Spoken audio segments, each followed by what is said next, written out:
स्वागत है आप सभी का tech study ITI YouTube channel पर। इलेक्ट्रीशियन थ्योरी फर्स्ट ईयर्स के सीबीटी एग्जामिनेशन क्वेश्चंस की सीरीज में आज हम लोग करेंगे क्लास 19। इसके पहले की 18 क्लासेस अगर आपने नहीं देखी हैं तो डिस्क्रिप्शन में प्लेलिस्ट है, वहां से आप जाके उन क्लासेस को ज़रूर देखिएगा, जिसमें एक एक क्वेश्चन को अच्छे तरीके से हमने आप सभी को एक्सप्लेन किया है और आपकी अच्छी तैयारी एग्जामिनेशन की हो सकती है उससे। ये आपका मॉड्यूल 11 मेजरिंग इंस्ट्रूमेंट एंड आज के इस पार्ट में मेजरिंग इंस्ट्रूमेंट मॉड्यूल आपका पूरा कंप्लीट हो जाएगा। इसके बाद आपके सिर्फ 2 मॉड्यूल बचेंगे जो आने वाले आपके 2 से 3 पार्ट में कंप्लीट हो जाएंगे। वहाँ पे आपके इलेक्ट्रीशियन थ्योरी फर्स्ट ईयर पूरी 20 से 22 वीडियो की सीरीज़ में आप आसानी से पढ़ सकते हैं। चैनल पर नए हैं तो आपसे एक रिक्वेस्ट करेंगे, चैनल को सब्सक्राइब करके इस तरह से बेल आइकन को दबा लीजिएगा, जिससे आपको आने वाली सारी अपडेट व वीडियोज़ हमेशा मिलती रहें। एंड स्टार्ट करते हैं क्वेश्चंस 187 से आपका स्टार्ट होगा क्लास 19। लास्ट में जैसा हम सभी पार्ट में रखते हैं, यहाँ पे भी एक बोनस क्वेश्चन होगा जिसका आंसर हम उम्मीद करते हैं आप सब लोग सही कमेंट सेक्शन में ज़रूर करेंगे, जो कि प्रीवियस पार्ट से हम हमेशा रखते हैं आपके लिए। एंड जिनका भी आंसर सही होगा उस पर हम लाइक और रिप्लाई भी जरूर करेंगे। तो लाइक बटन वीडियो का प्रेस कर दीजिएगा। स्टार्ट करते हैं क्वेश्चन।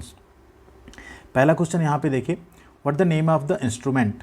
ये इंस्ट्रूमेंट का आपको नाम बताना है, ये इंस्ट्रूमेंट क्या है आपका। ठीक है, अब यहाँ पे इंस्ट्रूमेंट दे दिया गया, किस तरह का एक्चुअल में यहाँ इंस्ट्रूमेंट है पूछना था इसे। तो पहला लिख रहा है एब्सोल्यूट इंस्ट्रूमेंट। क्या है ये? एक आपका एब्सोल्यूट इंस्ट्रूमेंट है। सेकंड यहाँ पे लिख रहा है इंडिकेटिंग यानी संकेतक उपकरण है। थर्ड है आपका रिकॉर्डिंग इंस्ट्रूमेंट है, या फोर्थ है इंटीग्रेटिंग इंस्ट्रूमेंट है। देखिए यहाँ पे ध्यान दीजिएगा, इंस्ट्रूमेंट 2 तरह के होते हैं जनरली, एक होता है एब्सोल्यूट, एक होते हैं सेकेंडरी। तो ये सारे जो नीचे दिए गए ना, ये सेकेंडरी इंस्ट्रूमेंट है और ये है आपका एब्सोल्यूट इंस्ट्रूमेंट। ठीक, अब यहाँ पे अगर हम बात करें इंडिकेटिंग इंस्ट्रूमेंट, जैसा आपका मीटर वोल्ट मीटर जो इंडिकेट करते हैं, उसमें संकेतक लगा होता है, कोई चीज़ बताते हैं। रिकॉर्डिंग इंस्ट्रूमेंट ऐसे इंस्ट्रूमेंट होते हैं जो रिकॉर्ड भी रखते हैं अपने साथ। ठीक है, रिकॉर्ड को भी रखें, कोई चीज़ रिकॉर्ड कर लिया रख लिया, आप उसको बाद में देख सकते हैं डेटा। एंड इंटीग्रेटिंग इंस्ट्रूमेंट वो होते हैं जो एकीकृत उपकरण होते हैं, जैसे आपका एग्जाम्पल के लिए लें एनर्जी मीटर। ठीक है, जो आपके घरों में बिजली का मीटर लगा होता है। तो ये है क्या, अगर देख क्या बताएं तो क्या ये है आपका एक्चुअल में, ये है तो एब्सोल्यूट इंस्ट्रूमेंट एंड इसका नाम है आपका टेंजेंशियल गैल्वेनोमीटर। क्या है? टेंजेंशियल गैल्वेनोमीटर इसका नाम है आपका इंस्ट्रूमेंट का। ठीक है, कैसा इंस्ट्रूमेंट है आपका? एब्सोल्यूट इंस्ट्रूमेंट है। जनरली ये कैलिब्रेशन वगैरह में काम आते हैं ऐसे इंस्ट्रूमेंट्स। ठीक है, आगे बढ़ते हैं। अगला क्वेश्चन यहाँ पे 188 number, why damping force is required in a moving coil instrument. बहुत ही इंपॉर्टेंट क्वेश्चन है यहाँ पे कि चल कुंडली उपकरण में डैम्पिंग बल क्यों आवश्यक है। कल के वीडियो में हमने बात भी की थी। एक आपका होता है डिफ्लेक्सिंग टॉर्क, ठीक है, जिसे हम टीडी कहते हैं, एक होता है आपका कंट्रोलिंग टीसी, एंड एक आपका होता है डैम्पिंग फोर्स। ठीक है, ये बहुत इंपॉर्टेंट हो जाता है आपका डैम्पिंग फोर्स जो है। क्यों इंपॉर्टेंट होता है? तो यहाँ पे पहले तो राइट आंसर देख लेते हैं। राइट आंसर आपका arrest the needle without oscillation. मान लीजिए ये आपका एक तरह का क्या है, यहाँ पे ये हो गया पॉइंटर, ये हो गया आपका 0, ये 1, ये 2, ये 1, 3। ठीक है, अब ये 0 पे है क्योंकि यहाँ पे कंट्रोलिंग टॉर्क इसका है जो भी है। इसमें जब डिफ्लेक्टिंग टॉर्क आया, मान लीजिए पॉइंटर इसका आ गया 2 पे। ठीक है, किसकी वजह से? टीडी की वजह से विचलन होता है आपका पॉइंटर में। अब ये जब 2 पे आ गया, ये 2 पे आके रुक जाए। ठीक है, डैम्पिंग बल इसीलिए आवश्यक है कि वहाँ पे ऑसिलेशन ना हो। क्या ना हो? ऑसिलेशन ना हो, मतलब आपको एक्यूरेट रीडिंग मिले। ऐसा ना हो कि यहाँ यहाँ यहाँ ऐसा चले, ये 2 पे आया तो करेक्ट रीडिंग आपको मिले। डैम्पिंग बल इसीलिए यहाँ पे आवश्यक होता है। ठीक है, अब यहाँ आप देख सकते हैं ये आपका एक तरह का क्या है, हमने चल कुंडली उपकरण यहाँ पे लगा दिया। क्या है? ये मूविंग कॉयल इंस्ट्रूमेंट है आपका। यहाँ पे स्प्रिंग एक लगी हुई है आपकी, ये मूविंग कॉयल है। यहाँ पे एक आयरन कोर लगा होता है, इसका भी फंक्शन होता है। आगे इस पर भी आपको क्वेश्चन जो हैं मिलेंगे। यही है आपका यहाँ पे पॉइंटर। ठीक है, ये यहाँ पे स्केल लगी हुई है। अगला क्वेश्चन है, what the function of soft iron core in a moving coil instrument. देखिए आ गया क्वेश्चन, जो आयरन कोर है, सॉफ्ट आयरन कोर, इसका चल कुंडली उपकरण में काम क्या है, क्यों लगाया जाता है ये। ऑप्शन ए है स्ट्रेंथन्स द डिफ्लेक्शन फोर्स, यानी विक्षेपण बल को मजबूत करता है ये। कंट्रोल्स द नीडल्स मूवमेंट, सुई की गति को नियंत्रित करता है। Provides meter with maximum sensitivity, meter को अधिकतम संवेदनशीलता प्रदान करता है। या डी है provide uniform distribution of magnetic flux in air gap, एक एयर गैप में चुंबकीय फ्लक्स का एक समान वितरण करना। तो यही यहाँ पे काम होता है किसका? नरम लोहे की क्रोड का या आयरन कोर का। ये जो आयरन कोर है ना, इसका काम क्या होता है, जो मैग्नेटिक फ्लक्स है ना उसका एक समान वितरण करे एयर गैप में। जो एयर गैप है ना, इसमें एक समान वितरण करे, जिससे आपकी रीडिंग भी एक्यूरेट आएगी, सही आएगी। अगला क्वेश्चन है 190 number, which parameter is the cause for loading effect on measuring instrument. देखिए मापक यंत्रों पर लोडिंग प्रभाव का कारण कौन सा पैरामीटर है? तो लोडिंग प्रभाव का कारण होता है आपका लो सेंसिटिविटी। क्या होता है? जो भी आपका यहाँ पे क्या पूछ रहा है, which parameter is the cause for loading effect on measuring instrument, measuring instrument पे जो लोडिंग इफेक्ट है उसका जो पैरामीटर वो क्या होता है आपका, लो सेंसिटिविटी, कम संवेदनशीलता। ठीक है, ऑप्शन नंबर सी। नेक्स्ट है question, name the type of instrument. इस इंस्ट्रूमेंट को आपको देखना और बताना है कि यंत्र का क्या प्रकार है, किस प्रकार का यंत्र है। आप यहाँ देख सकते हैं, एक यहाँ पे एक चैम्बर आपको दिख रहा है ना, ये एक्चुअल में न्यूमेटिक चैम्बर करके होता है, गैस भरी होती है इसमें। इसका नाम है अट्रैक्शन टाइप मूविंग आयरन। क्या है, आकर्षण प्रकार चल लोह या अट्रैक्शन टाइप मूविंग आयरन बोलते हैं इसको। इसका एक एक्चुअल फिगर आपको यहाँ पे दिखाते हैं, कुछ इस तरह का होता है। ये आपका क्या होता है, एयर डैम्पिंग चैम्बर लगा होता है। यहाँ पे क्या होता है, एयर डैम्पिंग चैम्बर लगा जिसमें एक पिस्टन लगा है एंड यहाँ पे ये जुड़ा हुआ है इसके साथ। ठीक है, पॉइंटर के साथ क्या हुआ है, जुड़ा है। यहाँ पे एक कंट्रोल वेट लगा आपका, यहाँ पे एक बैलेंस वेट लगा हुआ है आपका, ये आप यहाँ पे कॉइल वाइंडिंग है। ठीक, तो यही यहाँ पे क्या है, ये अट्रैक्शन टाइप मूविंग आयरन है। क्या है, attraction type moving iron instrument. Next है 192 number question, which meter use to measure revolution per minute, RPM जिसे कहते हैं, ऑफ अ मोटर। कौन सा मीटर जो है आरपीएम मेजरमेंट के लिए, किसी मोटर की आरपीएम को मेजर करने के लिए, मापने के लिए प्रयोग करते हैं। मोटर के घूर्णन प्रति मिनट को मापने के लिए किस मीटर का उपयोग किया जाता है, tachometer, energy meter, ampere hour meter या सेंटर जीरो मीटर। तो यहाँ पे आपका राइट आंसर क्या हो जाता है, टैकोमीटर ही आपका यहाँ पे आरपीएम को मेजर करने के लिए प्रयोग किया जाता है।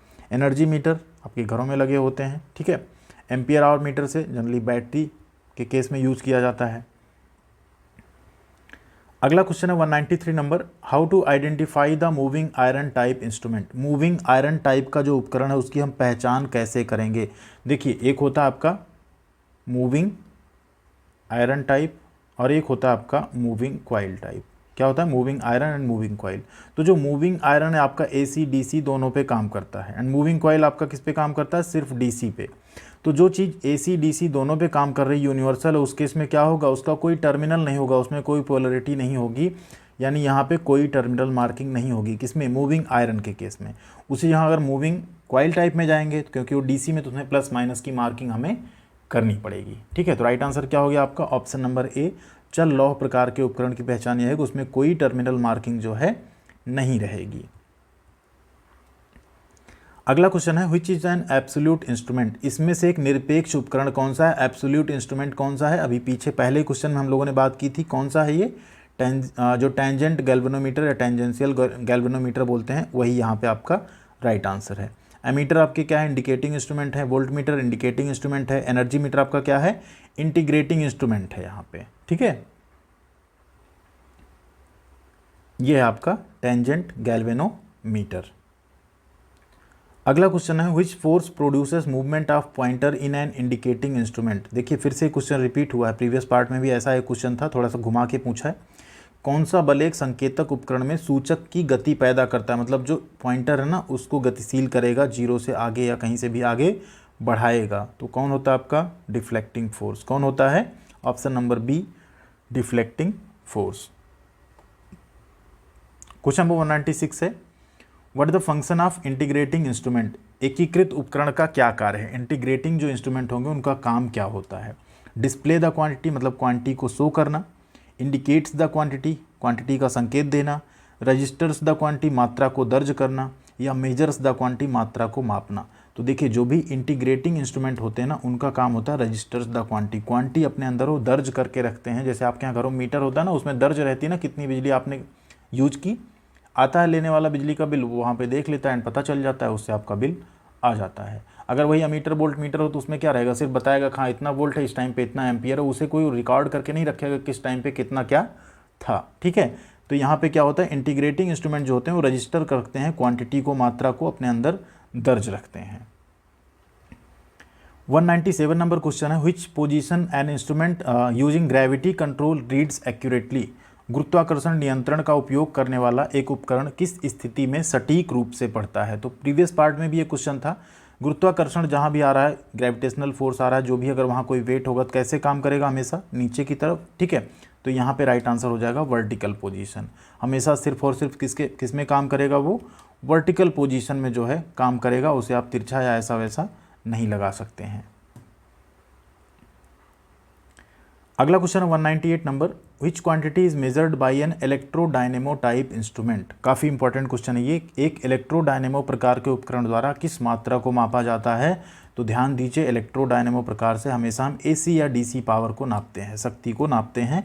ऑप्शन नंबर ए आपका यहाँ पे राइट आंसर हो जाएगा। डायनेमो के सिद्धांत पे काम करता है ये, एंड इससे हम एसी या डीसी पावर को क्या कर सकते हैं, मेजर कर सकते हैं, माप सकते हैं। 199 नंबर क्वेश्चन है, how to achieve maximum accuracy in measurement using analogue instrument. एक एनालॉग इंस्ट्रूमेंट का उपयोग करके माप में अधिकतम सटीकता कैसे प्राप्त करें। कीप लो इनपुट इम्पीडेंस, मतलब कम इनपुट प्रतिबाधा रखें। कीप हाई इनपुट इम्पीडेंस, उच्च आगत प्रतिबाधा रखें। यूज शॉर्ट कनेक्टिंग लीड्स, या प्रोवाइड करेक्ट डैम्पिंग सिस्टम, सही मंदन प्रणाली प्रदान करें। ध्यान दीजिए, हम यहाँ पे हाई इनपुट इम्पीडेंस रख के अधिकतम एक्यूरेसी यानी सटीकता प्राप्त कर सकते हैं, किसमें, एनालॉग इंस्ट्रूमेंट में। तो ऑप्शन नंबर बी आपका यहाँ पे राइट आंसर हो जाएगा। अगला क्वेश्चन है 200 number, calculate the value of shunt resistance required to measure 10 milliampere with 1 milliampere meter. देखिए ये क्वेश्चन थोड़ा सा ना अधूरा है। यहाँ सिर्फ दो आपको राशियाँ दी गई, 10 milliampere, 1 milliampere measure करने के लिए।